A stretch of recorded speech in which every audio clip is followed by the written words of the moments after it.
Alright, everybody. Let me see if I'm making a picture.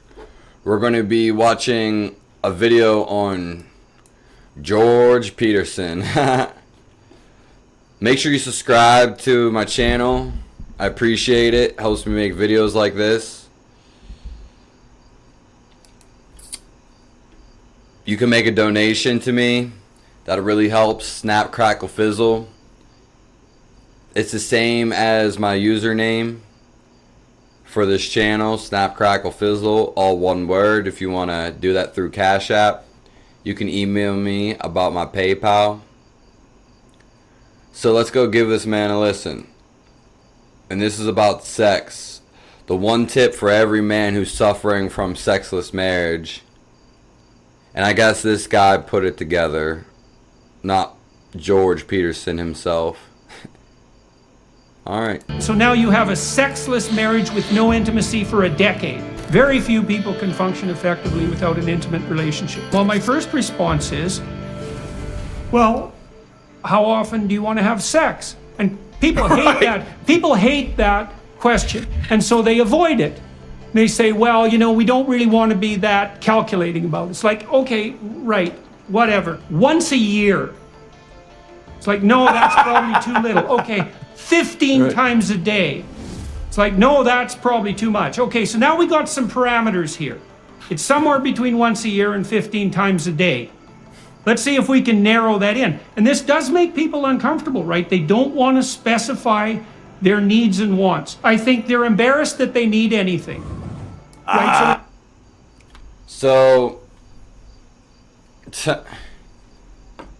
People shouldn't be afraid to express their wants. That's never gonna end good, and by the time they do, it's not gonna work out. It's just fundamental shame. Like, it's that same exposure of nakedness, and then they're unwilling to share the information with their partner because it's revealing, and then they're afraid they're nothing's gonna be revealing about it. Like, because you shouldn't be afraid to tell someone that you want sex. And usually, most of the time, it's always the guy who wants sex. More sex. But I could be wrong about that just from what I've seen. It's always the guy that wants more sex. And A, the girl has low libido, which means she doesn't want to have sex. B, she just doesn't want to have sex. So those are the two options. Or she doesn't really like the guy, which is C, the third option. Those are really the most ones. And so the thing about that is the relationship's never going to work out ever if someone wants to have more sex than the other person. Because whoever is going to have to dwindle it down, or they're going to want to fuck someone else. So there's nothing to hide, but here. They're going to be rebuffed, and they're afraid they're going to get into a fight. They've got lots of reasons not to want to do it, and they don't want to have the difficult conversation up front. And so there's no reason to fight. Things should be settled. You shouldn't have to fight. In fact, there really shouldn't be any problems in a relationship. People say you have to fight in relationships because that's just their norm and that's just what's going on in their personality. Truth be told, you don't have to fight in any relationship, only the ones you want to. And it's no point of fighting anyway, especially, I mean, with whoever, really. But nonetheless, it's not going to get you anywhere. And if you argue, chances are you're going to argue again. You're going to fight more. It's a never-ending cycle. So again, if one or the other wants to have more sex than the other, it's not going to work out. But they're going to try, someone's going to try to make it out, try to make it work, and it's not going to work. we might say, well, super easy. Okay, let's be reasonable about this. It's going to be some people don't like to be confronted and front forward like I am, but it's just super easy because people want to beat around the bush. Of times a week. You guys have jobs, you have kids, you're busy. You're not going to have a hot date every night. You just don't have time for it. And so why don't we be reasonable about it? We could try, let's aim for something like twice a week. Or maybe we could start with once a week. Once is a lot more than zero. It's a lot more than zero. And then they say something like, well, you know, we did all that dating when we were dating, and now we don't want to do that anymore. It's like, okay, so what are you saying here exactly? You're saying that you don't want any more romance, and you don't want any more hot sex, and you don't want to put any work into it, and it's just going to happen magically, even though it's clearly not happening. That's your theory. And then let's run that theory out. Okay, so now you have new kids, and it's going to be like that for a few years, maybe till they're 10 or 11. You're going to be... You should have sex as much as you want to have sex. And the best relationship, if you're about sex, would be having as much sex as the other one wants to have. And doing it for them, possibly too. But more so, resonating, and you both have as much sex as you want. Pretty simple. Be occupied with your family, and so now you have a sexless marriage with no intimacy for a decade. So what does that look like in like 2032 when you're in divorce court? Of course you don't want to... If you go that long without having sex, or very solemnly having sex, but meanwhile the whole time you want to have sex, then that's just very depressing, and you should not be with that woman, or you should not be with him. That's horrible. 10 years? Oh my god. That's just repression at its finest. You should do it immediately. It's not going to work out. It's just going to fall off. People like to hang on though, and hang on and hang on, blah blah blah blah blah. Do this because it requires difficult negotiation. But how would you like to have your marriage deteriorate into hell over a 10-year period? How does that sound? None. You should just end it immediately. An alternative. It's like, well, that's not very good. It's like, okay, so which of these two things are you more afraid of? And then when people really think that through, they think, oh yeah, well maybe, I could take the risk of making what I want known. And then, okay, so now you specify it. Well, a date. Well, yeah, you just tell her you want to have sex, or you go in for the kill. Whatever, vice versa for a woman. Woman can be just wanting a sex and as much as a guy. It's hidden in our society, and you can ask why. Sex to me is no different from eating, and it's just something normal. We'll get more into that later in the video. Which night? How long? Are you going to find a babysitter? Are you going to do this every week? Who's going to be responsible? You don't need a babysitter. He says you need to have a babysitter so you can go out and do all this adventure time and then plan for sex. Sex happens spontaneously for the most part anyway. But even more so, it doesn't matter if your kid's there or not. You can just have sex there. Right there in front of the kid's face. It's just normal. It's normal to be naked. It's normal to have sex. It's normal to eat. You don't fucking set your kid way upstairs or go away from your kid when you go eat food. Anyway, when you're a baby and when you leave the body, you're not leaving with the clothes. And when you're born into this world, you're not born with any clothes at all. In fact, when you're in the stomach, you have no clothes at all. Everyone's trying to hide all their private parts all the time, but that's the problem.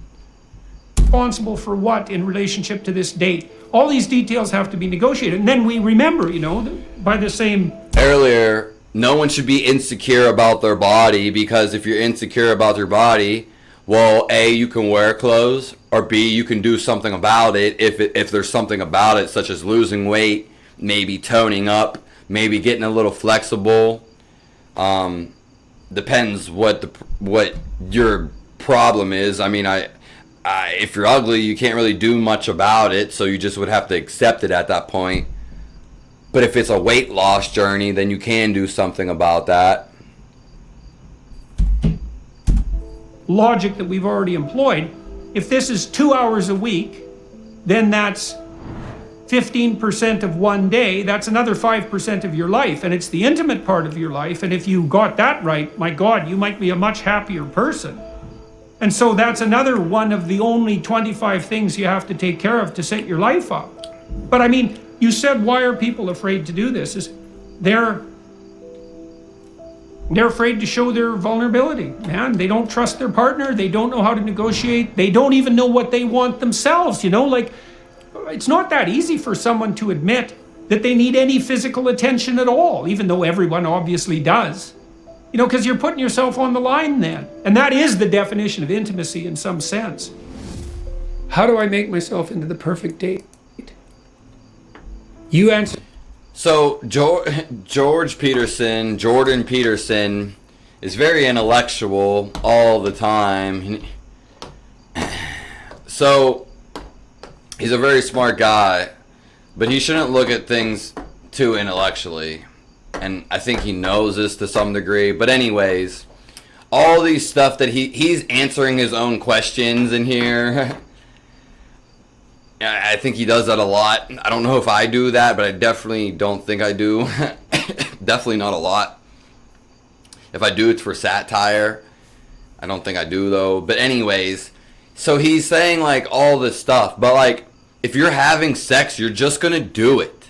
Like, there's not, like, this maybe he's representing some people, all this what if, this questions, does she want to have sex, does she love me not, like, it's just nonsense. It's not that. If you're just being normal, but being in the present moment, just being there, I don't even necessarily have to talk about the present moment. If you're just being honest all the time, then there's not going to be a problem. It's like all these questions about the future and da-da-da-da. To that question, and you will not have any problem answering the previous question. You don't have to answer questions. You just go. Do you want to have sex or not? Or you go up on her. What else is going to happen? You're going to set up some elaborate scheme, then pop it? I mean, whatever. You're going to do that every time? That's going to take so long. You're not going to want to do that every time. What I want in a partner? If I offered everything I could to a partner, who would I be? You work on that. Ask that question. Honestly, we love raw people, but everyone's such a pussy to be raw. So, like, women really love raw people. They just stuck in their ego and their ways if they break it down. And then there wouldn't be, like, this problem, all this insecurity, whatever you want to call this nonsense, basically. It's just, when you strip it down and raw, it's just fucking sex. It's just really sex. All this, clothes and hidden agendas and not being straightforward. Guys want to have so much sex. I mean, it's probably girls too, but, like, again, girls aren't coming out and saying it. Maybe a couple are, but guys know they want to, but they're not saying it fucking either. So they're both end up being pussies, ironically. The thing is just like the guy might actually say it, but, like, he's still not going to do nothing about it. The girl wants to do it too. She's just afraid to fucking say it. So it's just like, it's just like very, very polarizing, controversial, contradicting things all the time. That's why the relationship doesn't work. Just ask yourself, okay, I have to be the person that women... You don't have to be anyone. If you're doing what you really want to do, then you're going to do what you really want to do. The woman's going to find you, vice versa. The guy's going to find you if you're doing what you like to do. Someone's going to reach out to you. You're going to run into someone. Just as simple as that. We'll finish more of that at the end. Okay, what do they want? Clean. That's not a bad start. So I did just watch this video, and I'm sorry I am pausing it a lot, but he's talking about clean, and I don't know what he means.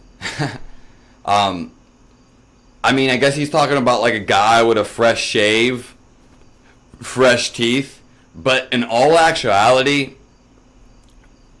I've never seen, unless the girl is or somebody's on drugs, like, I've never seen somebody that's dirty. I don't know what he means by clean.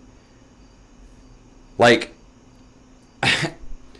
like some girl has ketchup all over her face and just like just condiments all over her. Just I don't even know. Like, I don't ever see a dirty girl, like a dirty girl. I could understand maybe if there was, like, super obese girl and she had dripping condiments all over her, oil all over her clothes, and maybe she smelt real bad, vice versa. And that's just going to be the way the person is. You can't change that in them. That's just who they are. That person's just like that. Let them be. So being clean, like a woman, let's just say she worked on a farm. Maybe she was in the woods. maybe she was hiking, whatever, and she gets dirty and she comes home. Just because she's in a natural environment, whatever, she has dirt on her, that's not really being dirty, you know what I mean? So, and I wouldn't care if she's clean. In fact, any guy would probably admit that's more attractive. That's why girls, when they mud fight, the whole mud fight thing, it's attractive. You can be attractive being dirty with dirt. I don't know what he's talking about being clean. I don't really see like dirty women out there unless they're doing like drugs, like hardcore. And even those people don't necessarily look that bad. So I don't really get what he's saying about clean. Reasonably good physical shape. So healthy, productive, generous, honest. Most people aren't productive. I would say 98% to 97% on the low end. Most people aren't productive. So that's very hard to find. Just because you go to work doesn't mean you're productive. Doing what you came here on this earth, or doing what you really want to do, whatever way you want to look at it, is that means you're being productive. Because even if you can have a job and get money, but you're still going to be doing something else more productive than that job. Willing to delay gratification. So you dance with a woman. It's like, what's she doing? What are you two doing? Well, it's a pattern. There's patterns happening around you. That's the music. Patterns. Patterns of being. That's the music. Now, can you align yourself with the patterns of being gracefully? That's what she's checking out. He is right about this. Definitely right about the music. This was very smart of him to say this.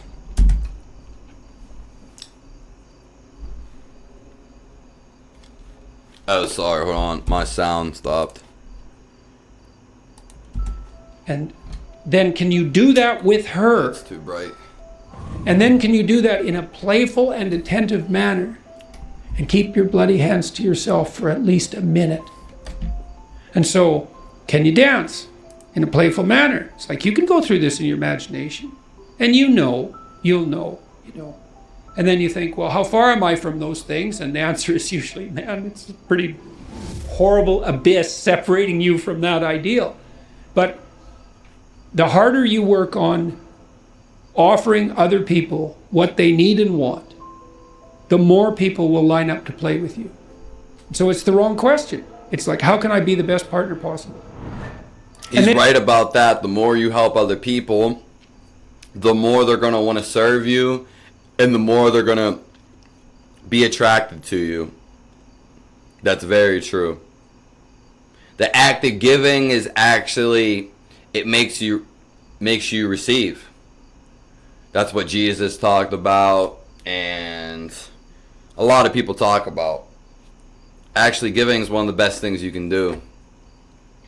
Then you think, well, if I do that, people will just take advantage of me. And that's the non-naive objection, right? Because the naive person thinks, well, I'll be good and everyone will treat me right. It's like the cynic says, no, I'll be good and someone will take me out.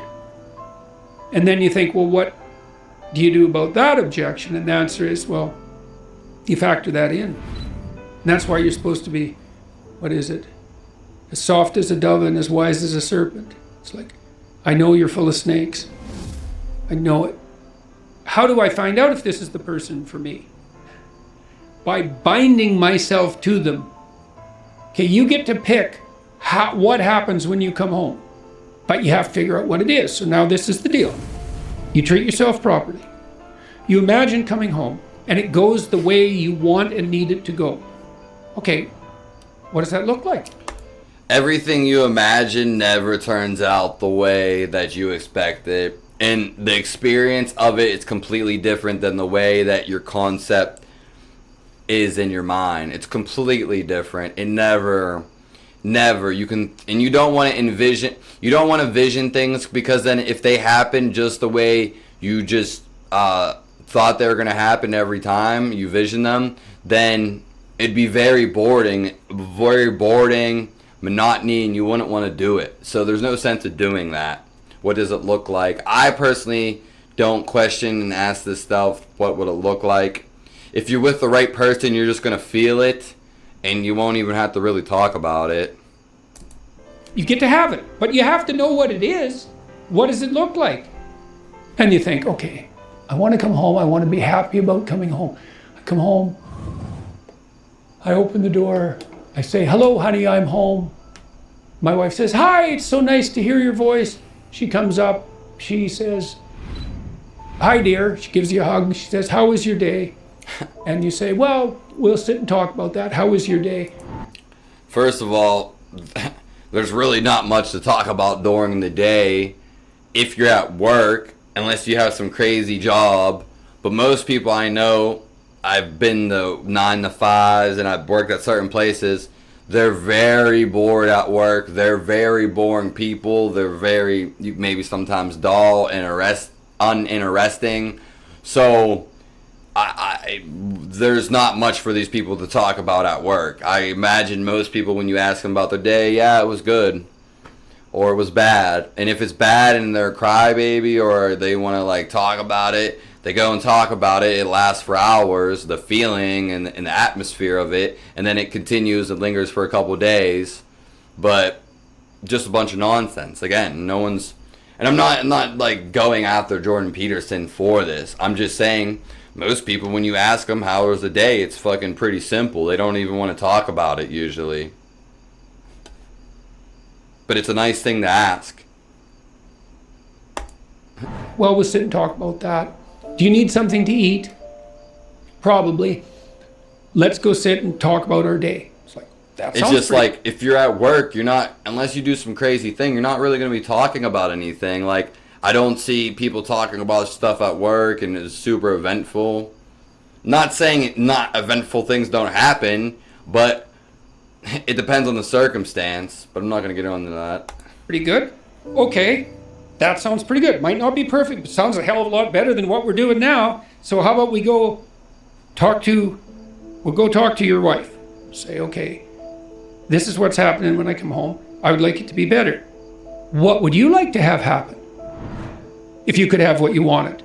And so she sits down and she thinks, okay, if he comes home, what do I want to have happen? And then now you got two visions and you say, well, what would you like? And you listen and she says, what would you like? And you tell her, and then you think, okay, now how can we bring these visions together?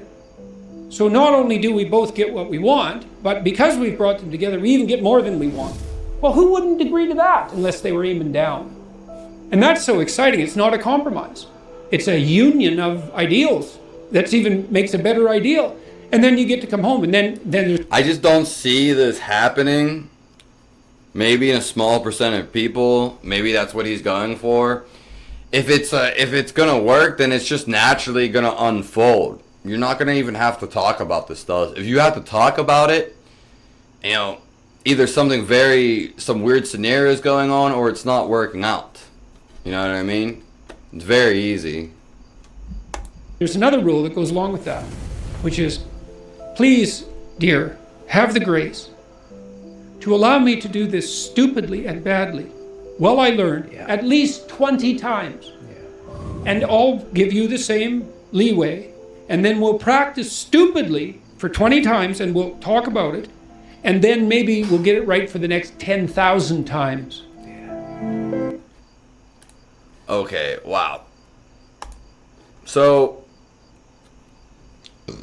the last thing I gotta say about this, make sure you subscribe to the channel.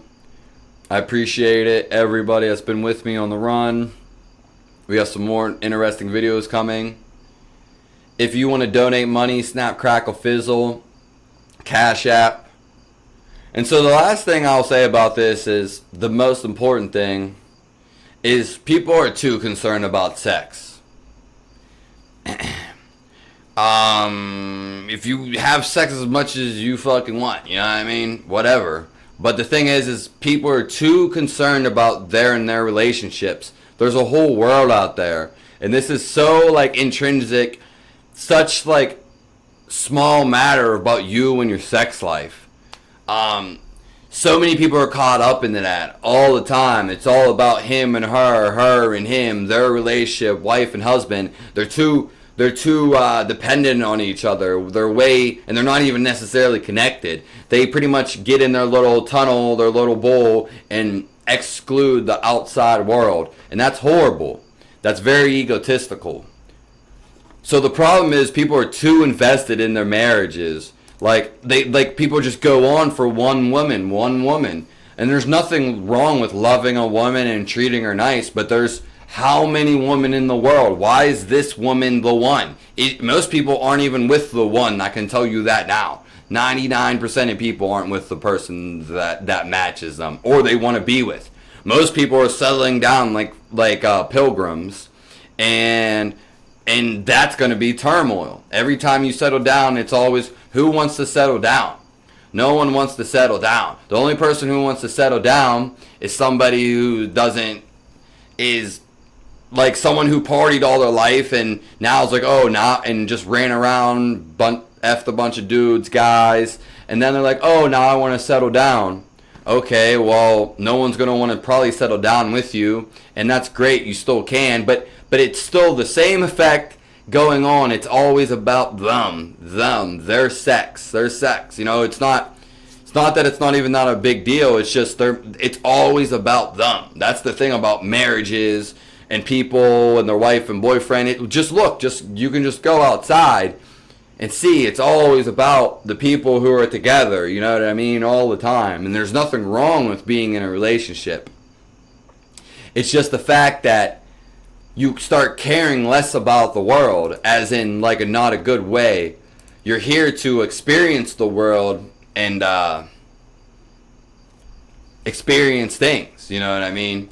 I'm not going to go deep into that right now, but yeah, people are too self-obsessed with their relationships. It's sickening.